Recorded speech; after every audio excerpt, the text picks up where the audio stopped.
सिंधु जल समझौता सस्पेंड करके और नीचे से नेवल ब्लॉकेज कर दे। और दूसरा क्या है कि आतंकवादियों को कहते हैं कि तुम लोग धर्म का नाम लेके यहाँ पे जो आतंकवादी घटना करते हो, यहाँ के रहने वाले लोगों को क्या होगा। और मुस्लिम समाज से कहते हैं कि एक अभी जो जुमा का दिन आ रहा है, फ्राइडे के दिन, वहां से भी यहाँ पे सारे लोगों को एक होने की जरूरत है, वरना हम लोग को या जो भी एक साधारण व्यक्ति है इन चोट्टो पाकिस्तानियों की गुनाह का सजा सबको मिलने वाला है। लोग क्या किस नजर से देखेंगे हम लोगों को, क्या तरीका है यहाँ पर। तो हम लोगों को भी खड़े होने की जरूरत है। जब इजराइल में हुआ था, इजराइल में गाजा में जो हुआ था, छोटे बच्चे को मारा गया था, वो भी गलत था। यहाँ जो हुआ ये भी गलत है। उसके लिए खड़े हुए थे तो इसके लिए भी खड़े होना पड़ेगा यहाँ, तब देश होगा। वरना कितना बुरा कलंक पोत के चला गया है पाकिस्तान के। 2 लौंडे आए, सब यहाँ गोली चला के चले गए।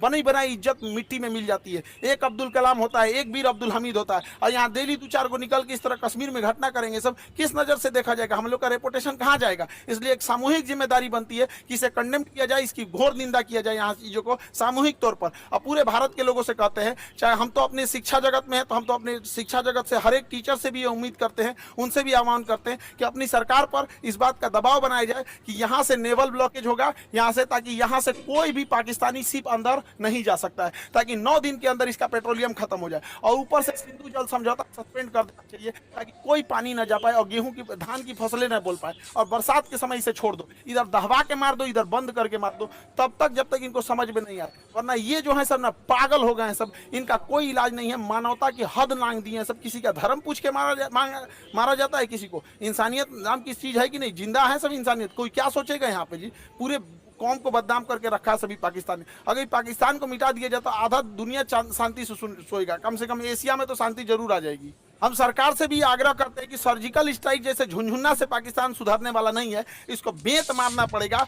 नेवल ब्लॉकेज कीजिए। याद कीजिए 1999 कारगिल के टाइम पे जब नौसेना ने ब्लॉक कर दिया था, तब पाकिस्तान पीछे हटा था, क्योंकि उसकी पूरी राशन सप्लाई और विदेशी व्यापार बंद हो गया था। अर्थव्यवस्था तोड़ना पड़ेगा पूरी तरह से पाकिस्तान का। हम सारे अपने शिक्षक समाज से भी कहते हैं, और सारे विद्यार्थियों से भी कहते हैं, और देश से भी लोगों से कहते हैं कि इस पर चाहे ट्विटर हो चाहे जैसे भी हो, हैशटैग हम लोग को ले आना पड़ेगा, hashtag naval blockage for Pakistan. ये कुछ ना कुछ करना पड़ेगा, ताकि सरकार सर्जिकल स्ट्राइक से नहीं, क्योंकि सर्जिकल स्ट्राइक से सुनने वाला नहीं है। एक बढ़िया से लड़ाई चाहिए होता है, तब उसको अगर वो चाहिए तो उसको दे दिया जाएगा। इसमें हम लोग पीछे नहीं पड़ेंगे। हम तो कहते हैं पहले नेवल ब्लॉकेज करके 1 महीना छोड़ दो, जितना राशन पानी है सब खत्म हो जाए, 1 महीना में फ्यूल वगैरह सब खत्म हो जाए, तब उसके बाद अगला हमला करना चाहिए। इसके जितना बिजली घर है, अब पुल है रेलवे का, तोड़ दो, उसके बाद आधा पंगु हो जाएगा पाकिस्तान यहाँ पे। तो ये छोटे मोटे लड़ाई से नहीं सुलझने वाला है। हम लोग को एक कड़ा एक्शन लेना पड़ेगा, वरना आए दिन इस तरह की घटनाएं होती रहेंगी। कश्मीर को तबाह करके रख दिया। हमारा पूरा एक पर्यटन का व्यापार था। स्विट्जरलैंड कोई क्यों जाता जब कश्मीर इतना बेहतरीन था।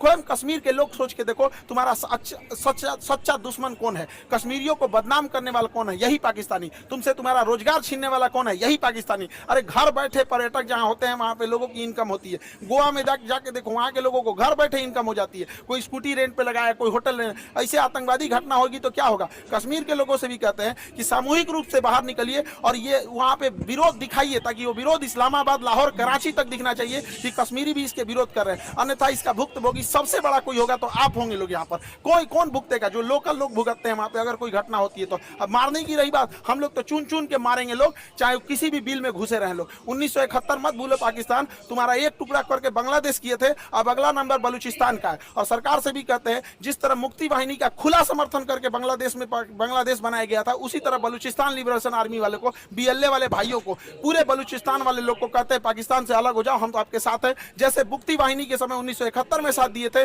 उसी तरह एक पाकिस्तान का दोबारा टुकड़ा